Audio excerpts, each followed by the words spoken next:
I was like, is this going to be too much for everybody? Because they're going to be like, this is so much information. I thought we're going to get very, very few super nerdy, super really interested, senior people, maybe even imams are interested in this kind of stuff. And it was the most amazing, pleasant surprise. I think that ayah, or that part of the ayah, I spent maybe an hour and a half, an hour, 45 minutes without a break with my audience on that ayah. And myself and everybody in the audience was bawling in tears.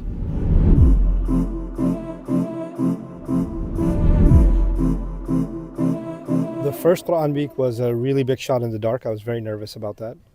The reason for that was I know my audience is used to hearing shorter clips, a 20-minute khutbah, at most maybe a 40-minute, 1 hour lecture, but this is like 3 hours or 2.5 hours every day for a whole week.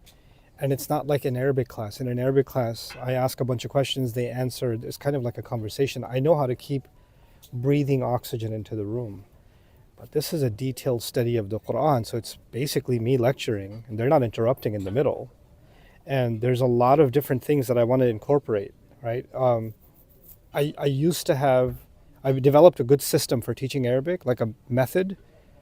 And for the first time, I was like, no, we need to have a methodical approach on how to study Quran deeply. Like word analysis, comparative tafsir, comparative religion, outside questions. Like there's a system I put in place, right? I was like, is this going to be too much for everybody? Because they're going to be like, this is so much information.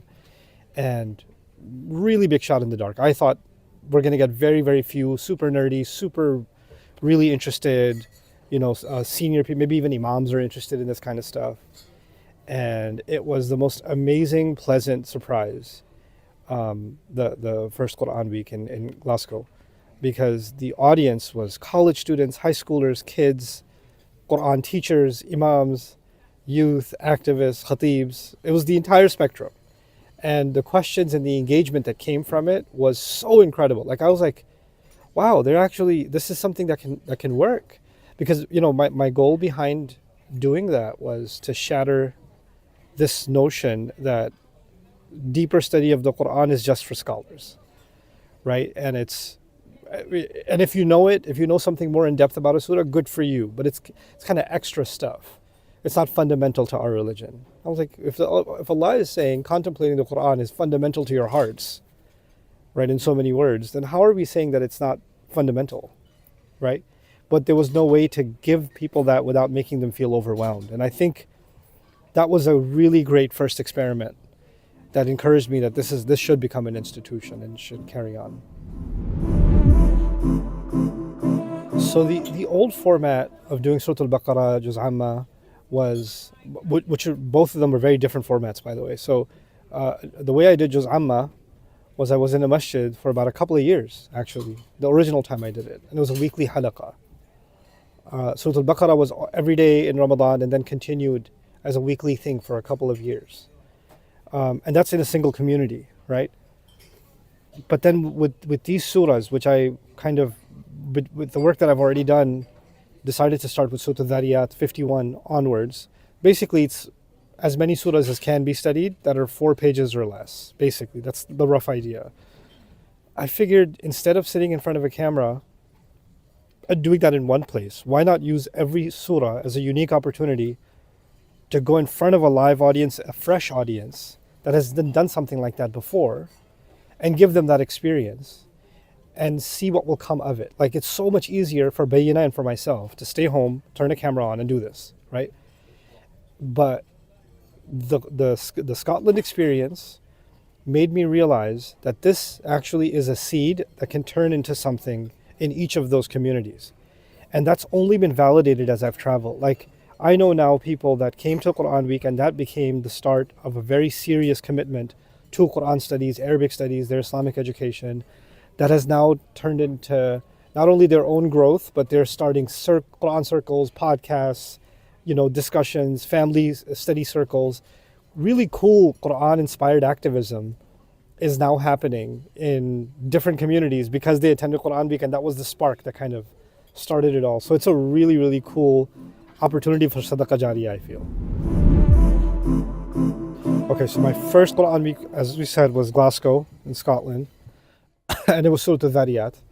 And my last Quran Week was Surah Al-Qiyamah. And I'll have to confess, there's two things about the last one. One, it was Los Angeles, which with my experience with American communities and traveling, my assumption was LA's like the most relaxed crowd. They don't take anything seriously. They're gonna roll in. If it's a 7 o'clock program, they'll roll in at maybe 8 o'clock. Like traffic, it's like so hard. Like that, they're gonna be like that. And that was my assumption. And then the other was Surah Al-Qiyamah, because I only had a couple of weeks to prep. I was like, okay, this surah is just a page and a half, so this will be easy. I think I can manage in 2 weeks prep time. And very quickly it dawned on me that 2 weeks was not nearly enough. Those 2 weeks were more hours than surahs I've studied for 3 full-time weeks with the entire team. So both I underestimated. The kinds of interactions in Los Angeles in King Fahd Masjid were very unique. One of the coolest things, there's a couple of things that stick out to me. A fellow was doing his PhD work in neurology, particularly working on consciousness. And Surah Al-Qiyamah opened up with the guilty conscience. And I talked a lot about the concept of consciousness and how it's been discussed in our Islamic literature, how it's been discussed in Christian tradition, Jewish tradition, philosophical tradition, the scientific tradition, how things moved in the scientific community. And this guy, I don't know his background. He's sitting there, his jaw's dropping like, I have something to share with you. And he starts sharing his research that he's doing at the PhD level on this subject and how in line with the Quran it is. And that was incredible to me.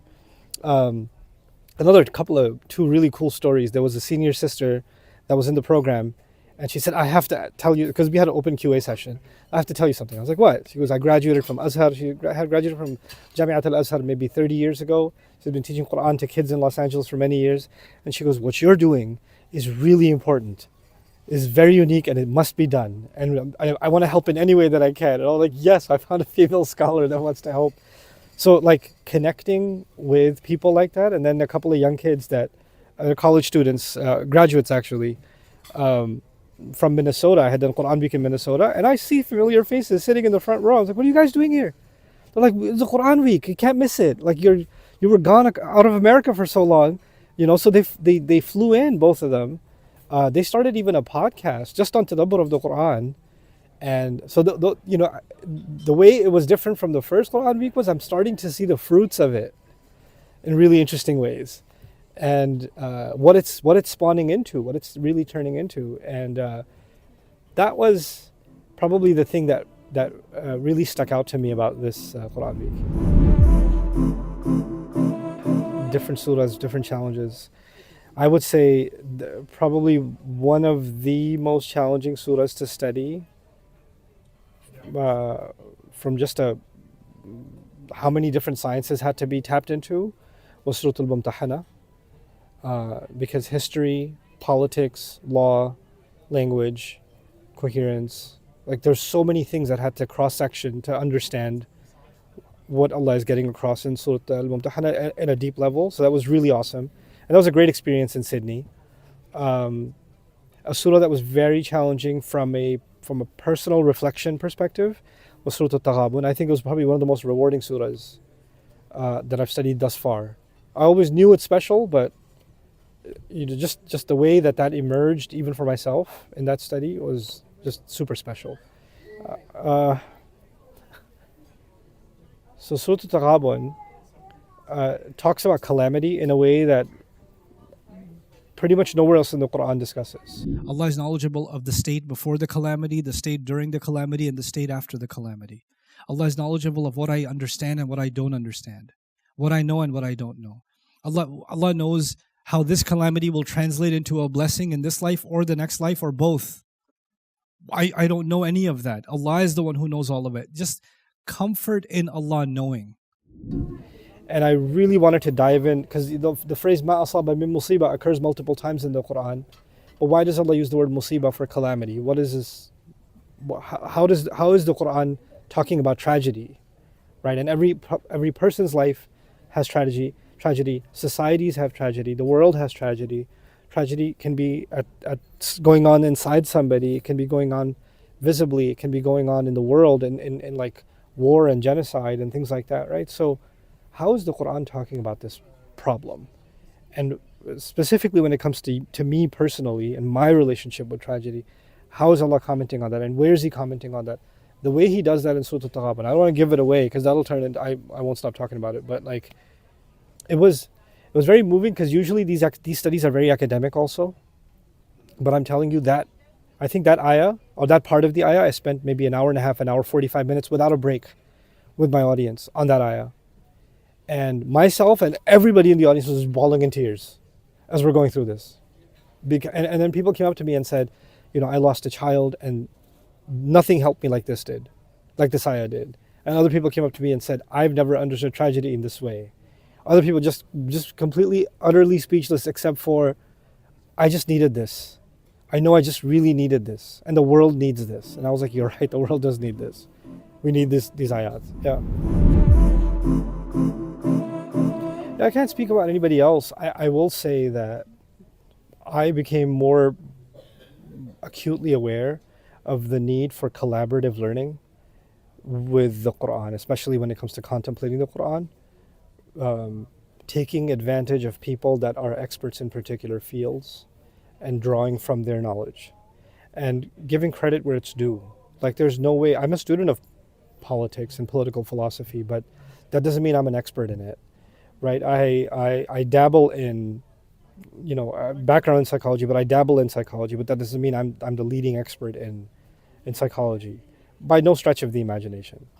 So I'm technically I'm an expert in no field, right? So what I'm trying to do now is have rich discussions and engagement with people from these different sciences and bring to them the problem question, the curiosity from the Quran on a particular ayah, a particular phrase, and saying, what do you see here? Like, how would you respond to these questions, right? And then taking some of their insights and documenting them and then discussing them as a group, right? And one of the things that group discussions has done as part of the prep for Quran Week subject matter is that questions or criticisms of an idea, maybe I'm leaning towards a conclusion, and then a criticism comes along and I'm like, oh, I never thought of that, right? And then that becomes a new discussion. And then sometimes what's even cooler is sometimes the entire group is stumped. Like, none of us have the answer. And then we have to go to others and say, hey, we're all stumped here. Can you help? Right? So the idea isn't that I'm trying to present the final word on the final word. My hopes with Quran Week are, I really genuinely think this will be the spark that somebody will take and really do something with it. Like, I can touch on the depth of the ayah as much as I think we're doing deep work, right? A 4-page surah or even a page and a half surah, my collective number of hours on study for those 2 to 4 pages is about 100 hours minimum in those couple of weeks, not to mention the team's hours. And then on top of that is the hours in the Quran Week itself. The day of the lecture, I'm studying from Fajr until Asr, and then I go to the lecture. So it's a good 50, 60 hours in the Quran Week itself. But those hours are me getting to where I think the ayah can touch. But then somebody will come along, I genuinely feel, because of this work, somebody will come along and say, I never thought of it this way, but it's leading me down another rabbit hole, another path, and opening up an entire world of discovery inspired by the Quran. Like the neurologist, for example, right? And others that I've come across. So that's really the hope, not to be the authoritative final word on this, but to show the richness of what tafsir and tadabbur of Quran can actually bring to the world. So the dominant emotion is that I'm just in awe of the richness of the Quran, and also guilt for subconsciously underestimating the Quran. Oh, Surah Al-Qiyamah is about the Akhirah. There's other surahs about the Akhirah too. This is going to be easy. No, it's not.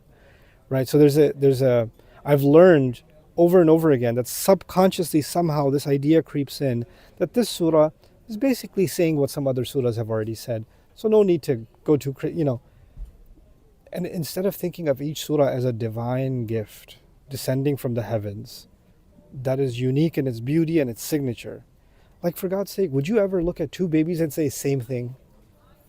Would you look at, you wouldn't do that with like any other creation of Allah. You look at like the uniqueness, the beauty, the intricacy of it all, right? But we don't do that. Or I'm not going to say with anybody else. I don't do that enough with the Quran. And every time I take on another surah, the mindset beforehand is don't underestimate it.